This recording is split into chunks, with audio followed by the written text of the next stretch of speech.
Good evening, teacher. Good evening, Nicolas.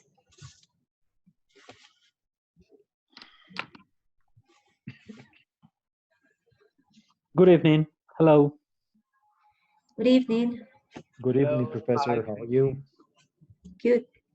How are you guys doing? Very good, thanks. Working a lot. But we're Fine, thanks. yeah, Okay. Well, We're working a lot. I don't know about these virtual classes, but I think my work tripled. Oh my God. I guess it's because schools are trying to, are asking teachers to have like the same hours they had in No, we have face-to-face classes. yeah, we have the Virtual. same schedule. We have the kids have a 30-minute break, they have lunch, 30-minute lunch, then they go to class, they have dances, we have homeroom every day in the morning, 30-minute homeroom, then we have homeroom at the end. Everything is the same thing. And we're having training in teams. So we finished class at 3:30 and we just finished training. They're training us in this platform teams. It's taking a long time. Well, it doesn't work the same way for virtual classes. So usually you have been in classes with not more than 15 students. I guess you have like 30, 25. No, Yeah, but I our also classes are small. We have 24 kids, but I yeah, have three courses, 4C, 4D, and 4F. Okay, anyway, you have a lot of students. Yeah, but I also I said, although they didn't listen to me, but I said in the school that I work in, I told them that I thought, well, I am studying like this virtually, and my wife also studied her master's degree virtually, and I told them that I had never seen virtual classes like having a bunch of half an hour or 40-minute encounters in the week and kids sitting 7 8 hours straight going from one class to the other, from one video chat to the other. I proposed that we did like longer hours, longer synchronous encounters, but once a week, and that they were more like autonomous work that didn't require necessarily to be sitting in front of a computer and with us, because it's actually very tough for us to create things to have ready for each class every day, 6 7 hours a day, and for them to be sitting 7 hours straight. but Even if we try to be creative and well, yeah. but the answer was that some parents were saying that if they didn't receive the hours and whatever, they wouldn't pay, or they wouldn't pay whatever. So there's like an economical thing there also. So I was gonna say that, Andres, because my parents are saying if we don't teach the whole complete like the whole complete day, they will pay half of their pension. So Yes, same the owner said, okay, teachers, I'm very sorry, you have to teach the whole complete ta ta ta. If you only get paid ta ta ta, and we have to. And that they observe class every single day. If we're using a whiteboard, we're standing up, like if we were in the classroom. So I have this room here.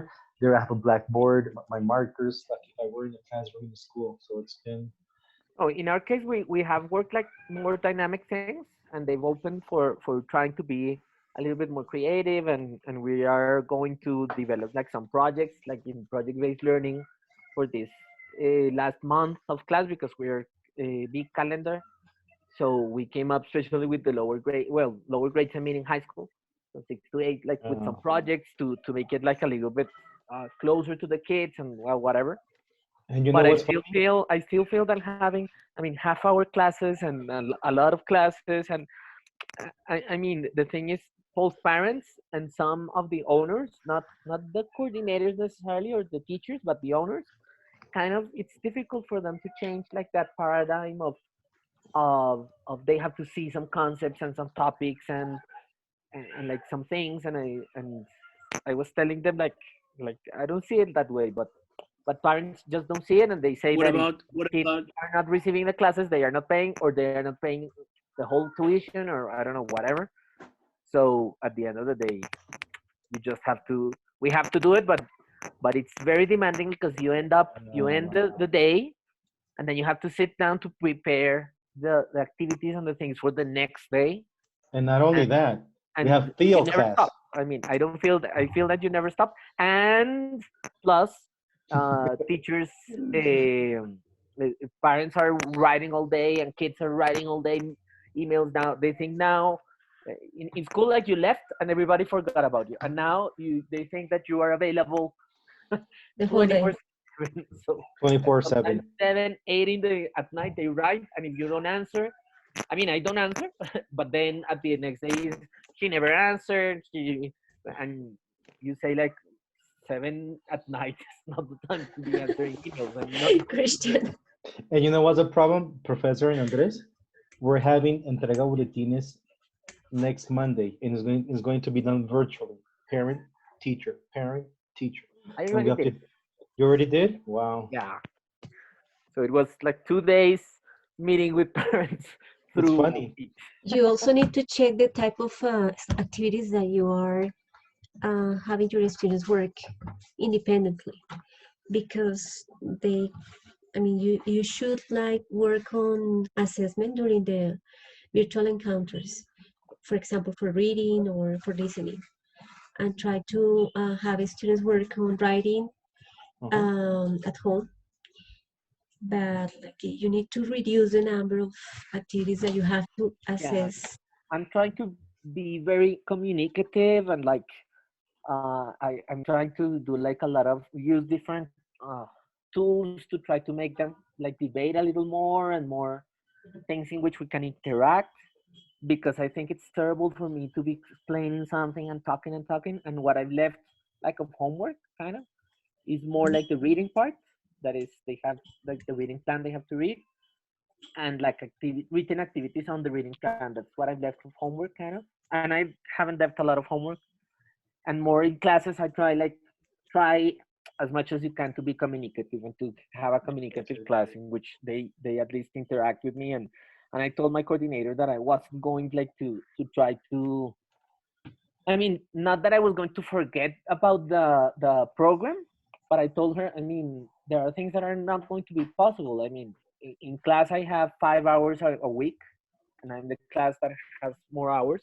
And here I don't have the same time, and it's not that easy to do it. So, and I can't, for example, when they're writing, yeah, you go and comment on Google Docs or whatever, but it's not the same. It's not the same as being in class and being able to discuss and give Yeah, it's ideas not the same. and check. And you can comment, but it's not the same thing, and it takes a lot of time, because they share, and sometimes they don't follow instructions, so they share the document, one through the email, others through the classroom, others that share it directly. So sometimes even to find the things that they send, it's a Try to think about the first time you started this modality.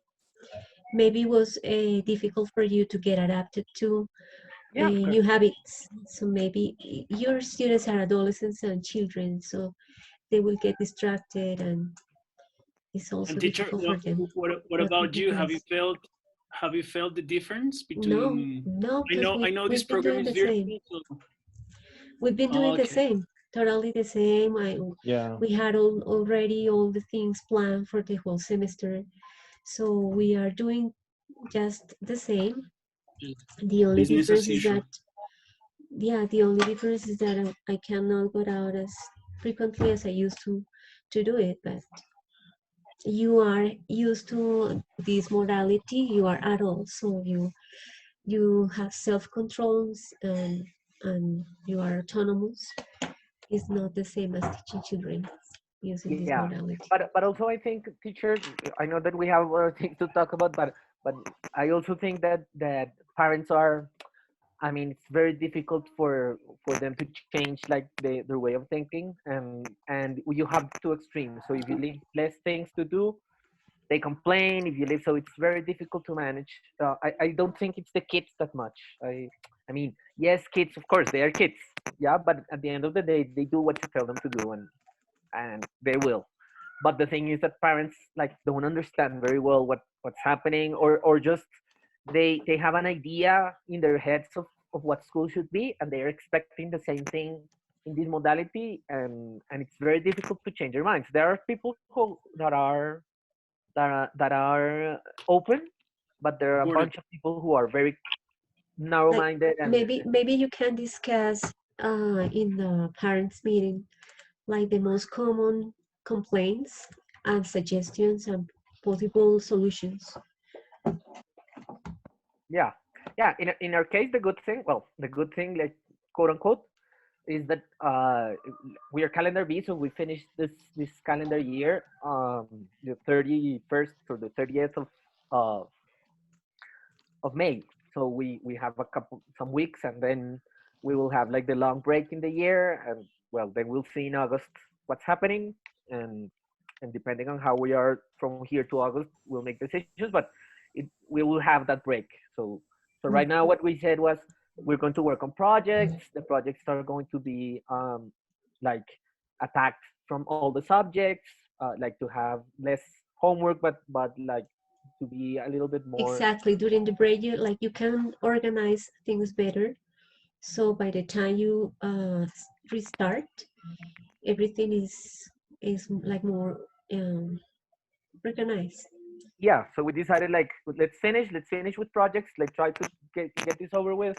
Let's not fight with parents, but try to manage them, finish the year, and then the only like grade losses are going to be like a couple of kids that we knew before this thing that were necessary. I mean that they weren't prepared for the next grade, but we're not going to have losses of years or whatever. And then like in the break we'll see how this evolves, and we'll see if in August and September, well, what's happening, and well, Yeah, hopefully you get solutions. yeah. Okay, well, uh, thank you everybody for listening and for waiting. And good evening, everybody. I've just wrote in the chat box a link. Is the link that Jorge Munoz sent you, if I'm not wrong, yesterday or 2 days ago. Yeah, the survey. I just want to know who has not used it yet, who has not answered that survey. I think everybody from here has to read. Okay, so please, if you have not used it, if you have not answered the survey yet, so please, as soon as we finish, use it. It's gonna take you just 5 minutes, so please do so. Okay, so let's start with our encounter about theoretical linguistics. So we're going to discuss about deictical expressions and deixis, but for that we will review 4 concepts that we studied in the previous encounter, which are mutual entailment and presupposition. So Andres Mayor, could you please like create 2 sentences to exemplify the concept of mutual entailment? Remember that this is when we express 2 ideas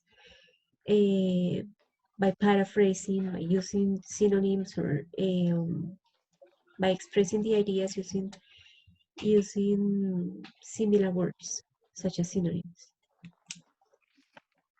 Yeah, of course. For example, when we when we say some sentences that are that use different words, but they at the end they mean the same thing. I think that's the mutual entailment. For example, if I would say that the the example we had in the task, it was related to the health, uh, to health and healthy, not but for example,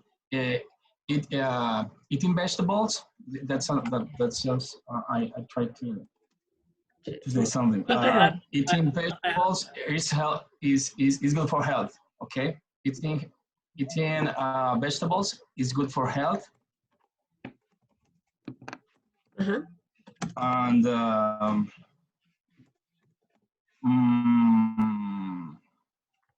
And eating instead of vegetables, uh-huh. eating vegetables is healthy. Okay, good. Or is good for your Nicolas. body? Yeah. Oh, I think you used one example last class that I just stuck on me. It was Jenny wants to exercise and Jenny wants to do physical activity. That's an example of mutual entailment. Mutual. Uh-huh.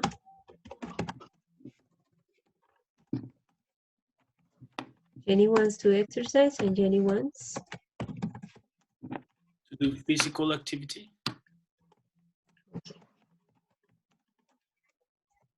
Right, so remember that that is all mutual entailment. Good.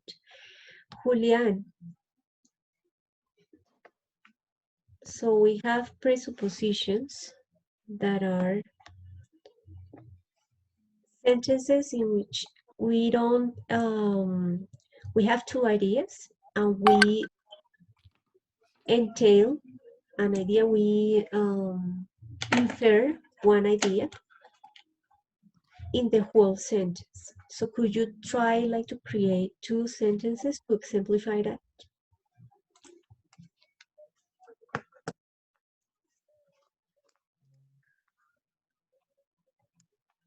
Mm,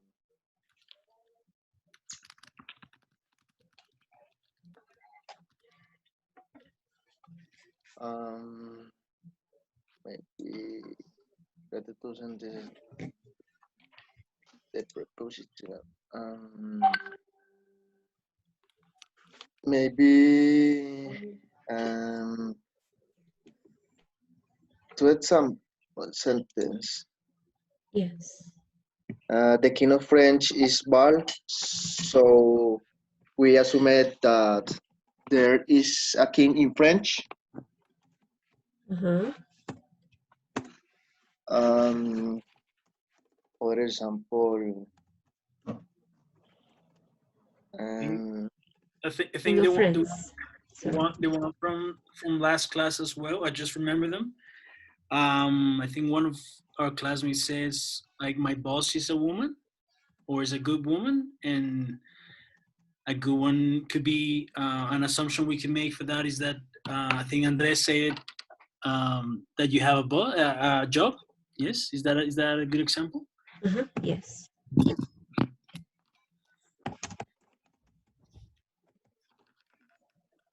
Exactly. Is a good man. You have a job. Fernand, do you have other example? Yeah, going back to vegetables.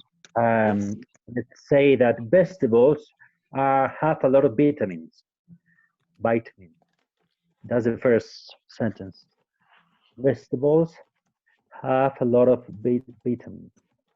And the Vitamins. second, this vitamin. The second sentence could be vegetables are healthy Uh-huh. or not. Okay. Is that okay? Yes, that is okay. Okay, thanks. Teacher, maybe, for example, Mary has a brother and Mary has only one brother. That is an example of mutual entailment. Because we are saying the same idea with different words, with other words. Teacher, maybe Santiago was in his honeymoon and Santiago is married. He's happy. I think I have one. Can I try it? Yes. For example, John regrets kissing. ¿Qué nombre ponemos? John regrets kissing Carly. And the second one would be John kissed Carly. Uh-huh. Okay, any other?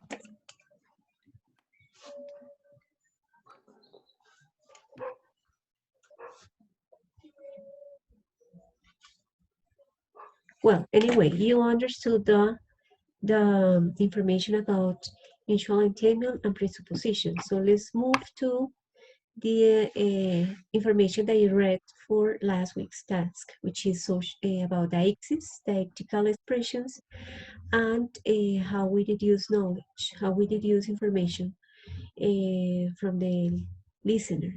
So we have social deixis. What's that about, Andres Lopez? From what I understood, social deixis, deixis, Deixis. deixis Yeah. is when the speaker says something and there's something in the way that he talks that refers to a social context. For example, I'm gonna take Japan or Japanese because that they use that a lot. Mhm. For example, they use a lot of like finishing words when they're in a different or more formal context. For example, when you say, let's make it more Colombian now. When you come into your building in the university and the celador greets you with Don Andrés, for example, that Don it's a form of social deixis because it refers to some sort of social context or a hierarchy. Okay, that's a good example, Andres. Thank you. Somebody problem. else has other example? But in English, it doesn't exist, right? In English, we use Mr. and Mrs. and the surnames. But that's a social deixis as well. Yeah, that's what I'm saying. It's social. And in Japan, it does exist. It's very how do you say that? Like straightforward, I think. I don't know. Yeah, there was an example in there in the lecture where it says When we say, for example, wives, when the wife talks to their husbands, is very strict. There, Yeah, because she needs to say that because he's superior. So exactly there is a way that she say it yeah. So it makes it sound like he's superior. when we say, for example, professor, yes. For example, professor, uncle, Okay. aunt. Yeah, but more than just mentioning the word uncle, in Spanish-speaking countries, we use which words Vos, to usted. express? And Okay. usted are the Exactly. most. Yeah, vos, usted. So I found that like for English is quite easier because you just say you and you can cover the whole thing. You know, you don't have to think about either of them. You know, so that's I remember one I had a friend from Australia. He was learning if it was okay to say tú, usted to a boy, to a girl, and that even changes between regions in Colombia. You know. And like for example, here in Colombia, we don't. It's very rare that we tutear to a guy. Sometimes if you're like close enough, but it's not very common. You see, whereas in Chile, for example, usted they use usted when you respect someone or someone that's older than you to show respect. You say usted. So yeah. So he was having problem with that aspect of Spanish. That I even, was thinking in Andres. Sorry. No, I just was thinking of an example in English, but I don't know if it suits the deixis or not. That is when you, for example, say the word man or you say the word sir. So maybe if it's like a more formal relationship, you would say like yes sir uh, and I'm not saying like in the military, but in general like yes sir or sir, could you please? And maybe when you're like with your friends or in a more informal environment, you could say like, no, yeah, man, I had an issue, or I don't know, when you're talking with someone that is like your friend, your peer, you can say like an expression like man or dude or something like that. That is Exactly. That's a dialectical expression because that is connected to social um, relationships. So because as you mentioned, through those words, we express a level of respect or a level of closeness with the person you are talking to. That's why those are part of dialectical expressions for that reason. So we can say it depends too in your background too, like where you come from, right? Yes, because think about how many of you use usted for people that are very close to you, And Mm-mm. no, but how many of you, well, I don't know, who uses usted for to address to people, to your I family actually hate members? it when they say usted. I feel like bad. I don't know why. When my mom Well, says, in "Usted lo hizo." Oh my God, are you I mad? I do understand. I understand. I do use usted somebody sometimes within my family, Exactly. but I mean, but not as a sign of respect. Just like in some situations, I don't know why. Sometimes it comes out usted and Yeah, sometimes exactly. tú. Yeah. But in general, yeah, of course, you use tú or you use like more closer expression within Yeah, your but family. it's not like a general rule for our society that we use usted when we want to express some level of formality or respect.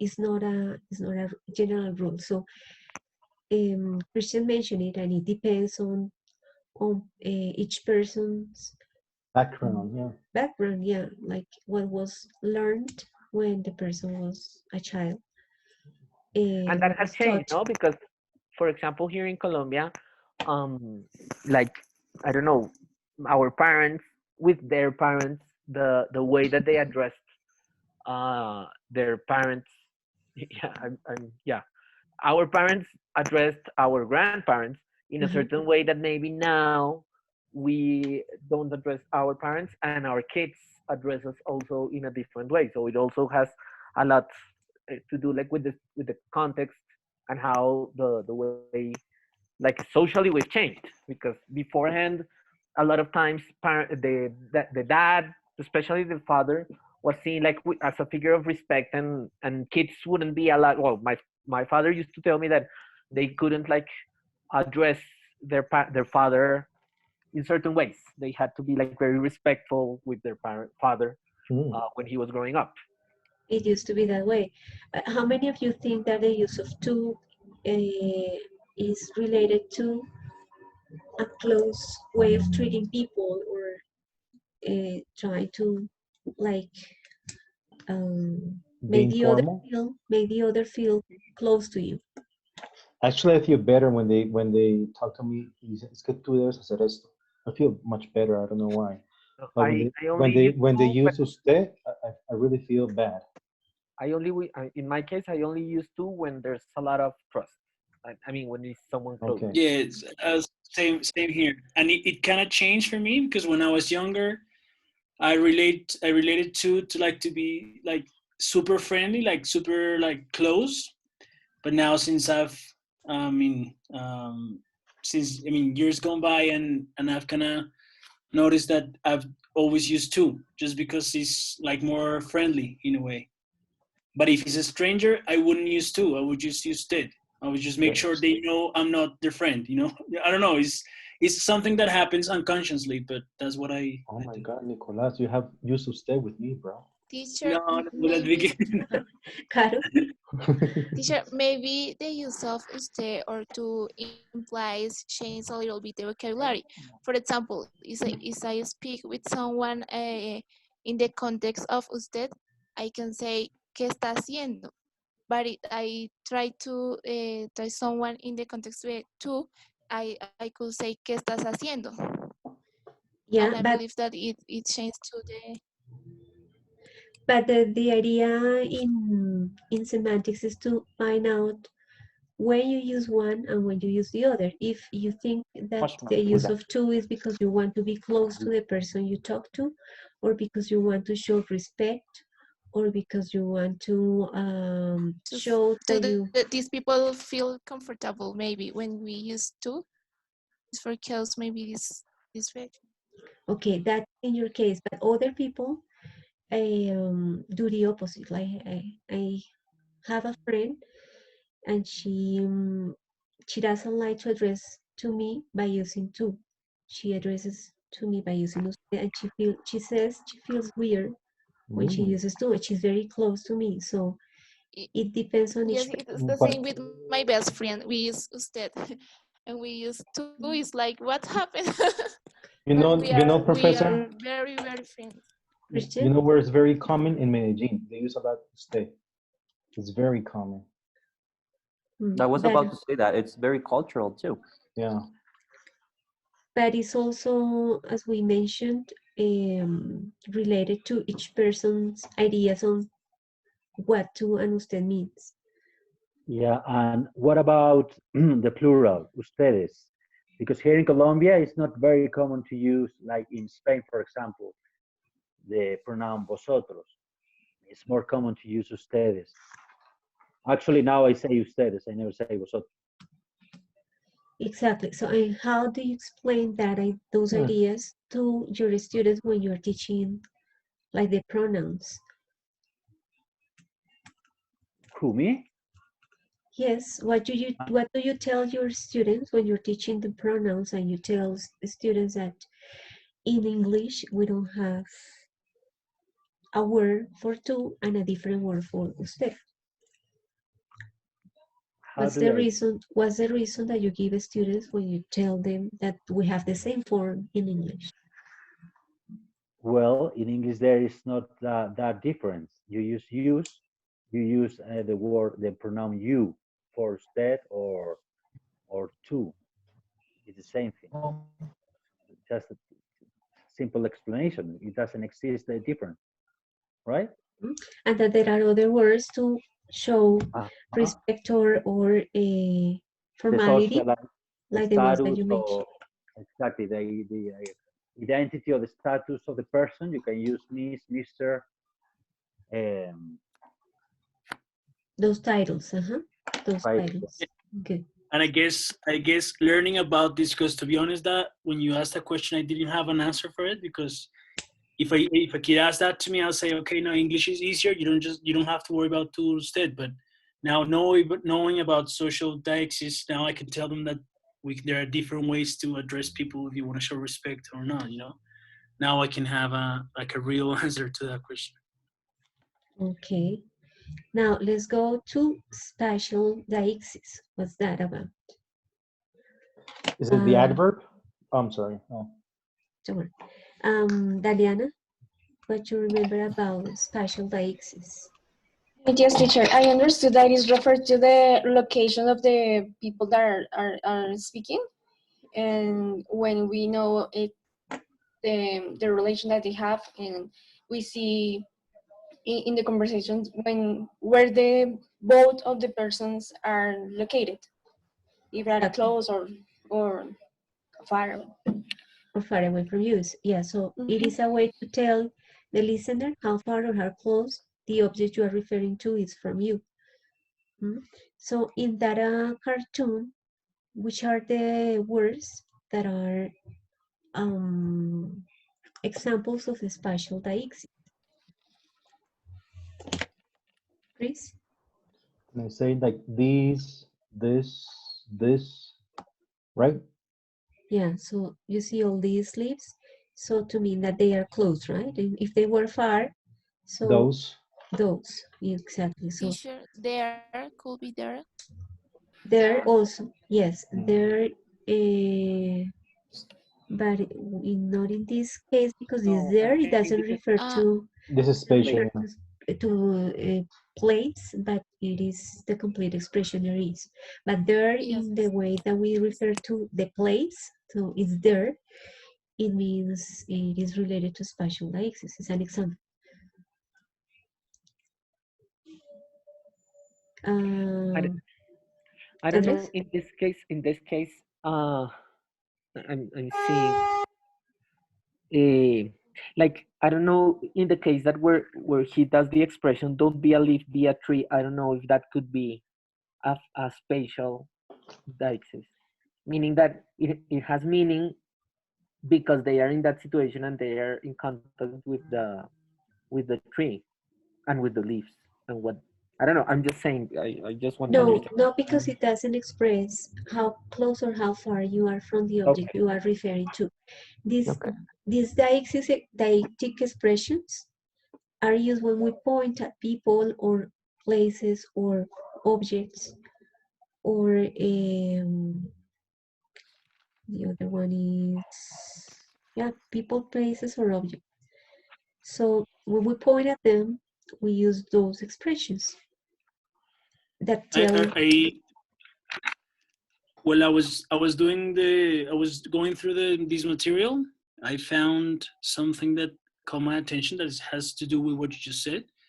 Is that a definition of deixis is like pointing with words. Exactly. So that's Exactly. something that is, So instead of saying the name of a person, we say you or she, right? To point at the person. We need to see the person when we say she, so the other person knows who we are talking about. I have an example, ma'am, if you want me, if I can say it. Yes. It says that year was much less drier than this one. Yes, than this one. So you refer that you are having or expressing a relationship between this year and the previous one. Exactly. So that's why That's this is a dialectical expression.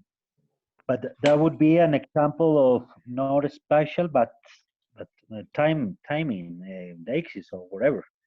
You're talking about time, nor space, right? Yes, you're right. That is other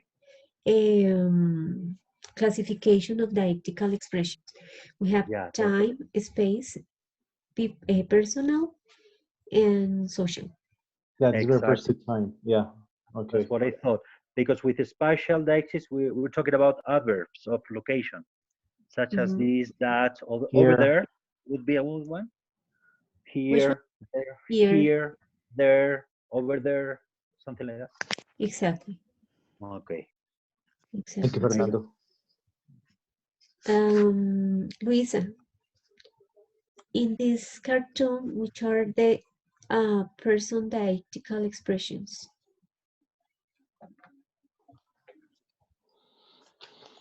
Like the words I, myself, mom, she.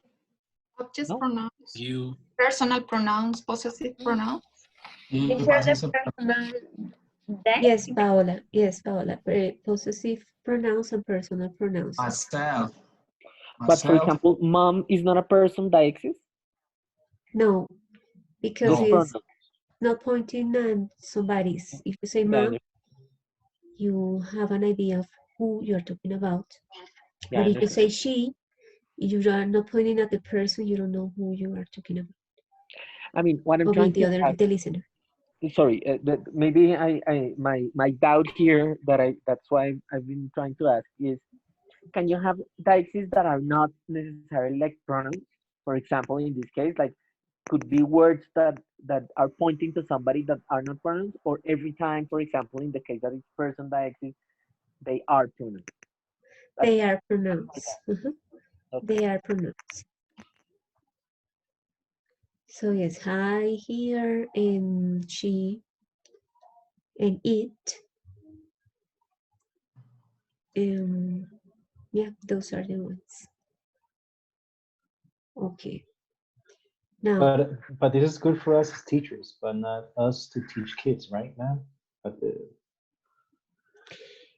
this is to tell them that, I mean, we need, if we are teaching children, we need to tell them that in Spanish we have, at the end of the verbs, we have that part of the word that tells who or what we are talking about at the end. So, dígale or mírelo. So the end of the verb has that part that tells who or what we are referring to. Well, in English, we need those pronouns to point at those things we are referring to. okay, ma'am. All right. Okay, Monica. Monica, Teacher, hello. hello. Okay, Monica. And everybody, please read this cartoon, and then I will ask you, Monica, a question about this.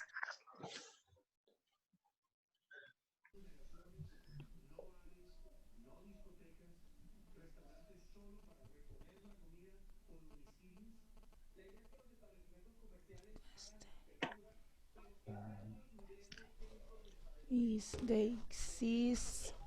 Oh, well, no, I'm not going to ask you about deities. I'm going to ask you about other thing. And let me show you the last part of the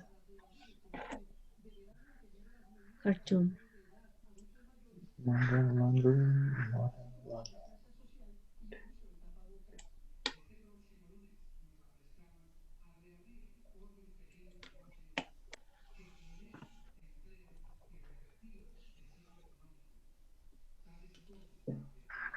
Um, Teacher, I seen. No, but hold on. I'm going to ask you if a person just what is this part of the cartoon from here till here, the person cannot understand the message. Why? What it is necessary to understand the message? If we just see this from here till here, we don't understand what they are talking about. What is necessary to understand what they are talking about? But not that. Is that because we don't have the knowledge of the background? No, it's not background there. Okay, okay. Let me see. Context, maybe? Yeah, so if we don't see the blanket, we won't understand what they are talking about from this part of the cartoon till here. So we need Okay. we need to see it. We need the So, what is around. so it's the physical context. Exactly. So there are when we talk to a person, we make inferences about the knowledge they have to understand our message. Sometimes we mention things to a person that is close to us and assume that the person is looking at the same object or that is aware of the same thing that we are watching. And we say things that or a sentence that they don't understand because they are not aware of the context or the same thing that we are watching. So that is related to Okay. the assumptions that we make when we say something, the assumptions about what the other person knows in order to understand our message. One of that type of knowledge is the one that comes from physical context. That happened to me yesterday. I owe money to my sister, and she called me yesterday, and she said, "Ja," and I said, "Okay, come and pick it up." And I understood what is it related to this? But you understood. Yeah. Okay, so you were okay because that she called you. And she said, "Ja, okay, yes, I have money." Okay, but it was okay, but it's not that not physical because she called you. No. That is a good example for other type of knowledge. Yeah, it's Okay. another type. It's what it's been said before. Exactly. Yeah, Uh-huh. That's the other one that you the that's one the that other you one. mentioned, Fernando, which is the one about what is mentioned just before the sentence or the idea. Mm-hmm. Yeah, of So what has Teacher, already been. teacher, yes, for example, it's like Car- when I am explaining someone about a direction or an avenue, maybe I say that this is the Boyaca Avenue, but there are a lot of other avenues. If the people doesn't know if the person doesn't know the avenue, Boyaca could be a little confused. Something like this. that's a good example for background knowledge. If the person is not from Bogota, uh, maybe it's going to be confused about what you are talking, what you're trying to communicate. But maybe in the example that she's saying, it could be like when you give directions, like in the place, and you say, follow that, I don't know, follow that space, and you're pointing like with your hands, and you're giving like some instructions in the space Okay, that if you maybe. point with your hands, that's knowledge that comes from physical context. Yeah, that's what I'm meaning. Like if you're like pointing and showing them like a place that maybe if I just give you the instruction right now, it would be you wouldn't understand it. Like if you just transcribe the instruction, you understand it. But if the person is pointing and showing and telling me, look and look there, I don't know, the tree, and then you move like this, and you have to, I don't know, something like that. No? Yeah, that's when you point, you are assuming that the person is understanding what you are saying because you are using the context, the physical context. If you don't use the physical context, as in the example that Carol just gave us, the person that listens to you needs to have the same knowledge about the avenues in Bogota in order to understand your directions to get to the place where you are trying to tell the person where to go. If the person doesn't have that background knowledge, is not going to understand the message. So when we express ideas, we make assumptions about the knowledge that the other person has. That can be background, that can be physical context, or in the example that Christian gave us, the knowledge can be about something that has said just some minutes ago. So if Christian was talking to his sister about the money, so by the time that she asks, yeah, he knows what she was talking about because just because before of that question, they were talking about the topic of the money. If that has not been mentioned before, he wouldn't have understood what she had asked or what she asked, right? So in this cartoon, the knowledge from what has already been said is about specifically what topic, what word, knowledge about what is the topic of discussion there. Patience. Exactly, patience. Patient. So if you want to understand this, you really would okay, here, I said so, I didn't I? If you want to understand what they are talking about in this last part of the cartoon, you need to refer to what is mentioned before. That's why it's an example of knowledge available from what has already been said. And in the case of knowledge available from background, in this example, what is that knowledge about? What is exactly the topic here? Teacher, sorry, a little question. Maybe knowledge available is like when we get into the class, but we get later and we don't know about what it are speaking. Exactly. So that's a good example for knowledge about what has already been said. So if you miss the previous question and you join the encounter by the time your classmates are answering, you can try to make some inferences, but maybe it's not that clear for you because you missed the question. That's a good example. Okay, in this case, what is the topic that it is connected to the idea? Election. So everything that goes around elections. So that there are some polls, that there are some opponents, some undecided people. Yeah. And you know what I see? If you're not like paying attention, it can come up to misunderstanding too at the end. No?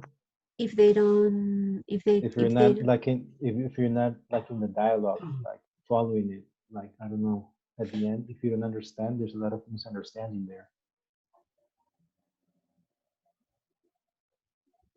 Can decide to vote for a nice guy. Yeah, so like if you mean that it needs also knowledge about what it has already been mentioned. Yeah. Yes, but they cannot have that conversation if they don't understand what elections entail. That elections entail that there are some votes, that there are some opponents. A good example of this type of knowledge available could be inside jokes, because when you do inside jokes, there must be like a previous or a background knowledge of something that made that joke appear. Is that Yes, that's a good example. Some jokes are very connected to culture. So if you don't belong to that culture or region, you are not going to understand them. So there are, I don't know if you have probably have like play some games that are created in the USA and that have like some clues Scramble. that are that are about cultural things that talk yeah. about previous presidents or cultural aspects. So you get lost because you don't have that background knowledge of the culture. So that is connected to your idea, Nicolás, that there are some cultural aspects like jokes that need some background knowledge in order to understand them. Okay. Okay, any other, Monica, could you give us like an example of for any of the type of knowledge that we just checked today?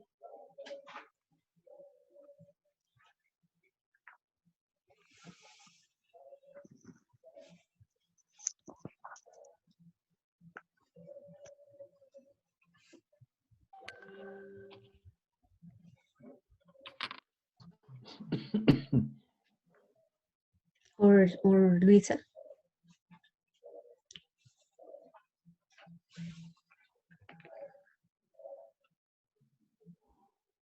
Luisa?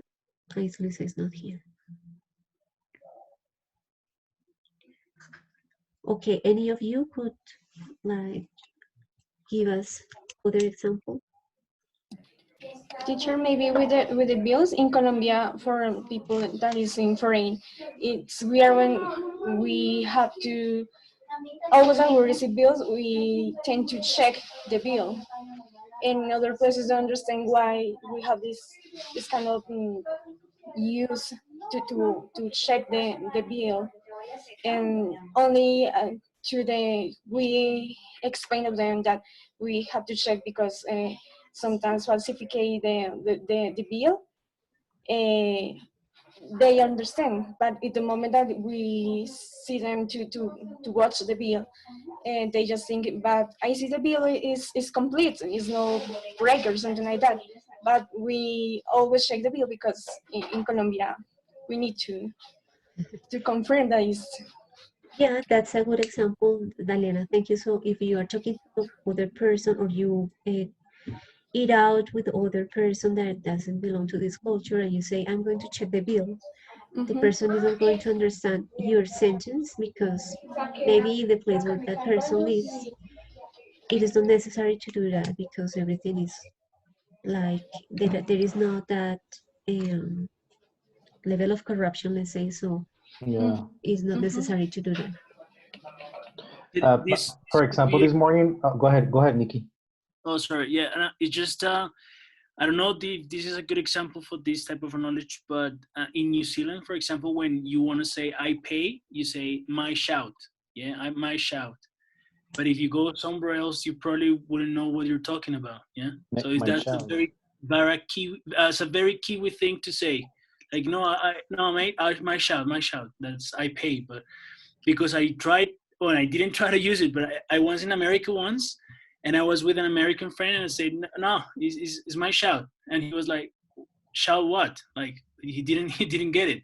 Well, because he didn't know what shout means in that context. So maybe that could be an example. That's a good example for background knowledge.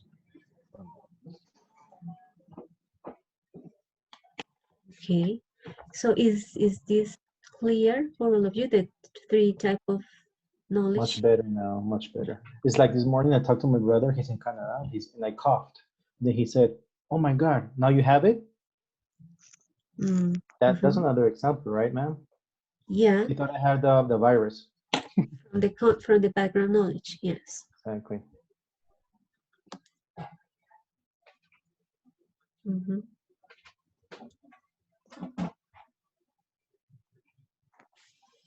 Okay. Any of you have questions about what you read last week?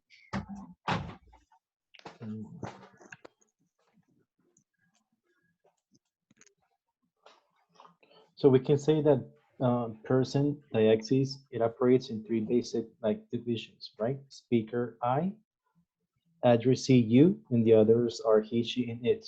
that's how I came up with this, like studying these lectures, right? Yes, right. Okay, all right.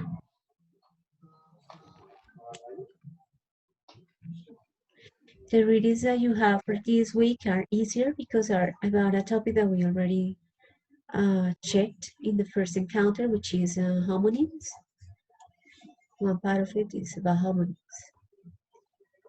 So that part of the Find task something is, easy. I promise that half of that is going to be easier. The other half, I don't know. It's not that difficult like the previous topics. Yeah, Well, it's I think so. confusing. Yeah, they're a little confused.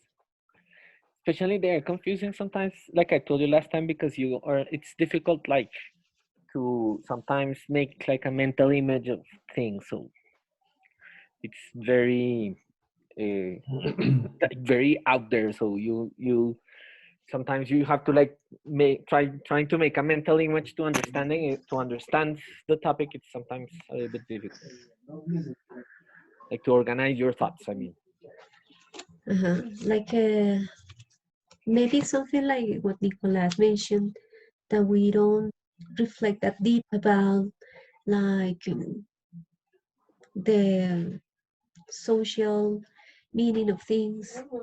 Just we just learn to speak, but we don't make those reflections about why some words are used in societies and how Mhm. can words be used in order to communicate inform that you are being formal or informal, etc. So it's like reflections about how we use words. And I remember when I was learning English abroad, my teacher from the institute told us that it was very important that we copy the locals. So we had to copy the way they sounded, the way they spoke, the expressions they used, so we can kind of blend in a little bit better in the context. Because if like it's like if a guy from China comes here to Colombia and says "parce," you automatically feel that he's part of the culture. You see that he's been here long enough. You know what I mean? So that was an advice that he gave us, But and I think it helped me a lot. at least if you don't use the same words, you understand what is going around. Like if the person is Yeah, like if it's an informal situation or formal, so you use words carefully so you don't miscommunicate. yeah, correct.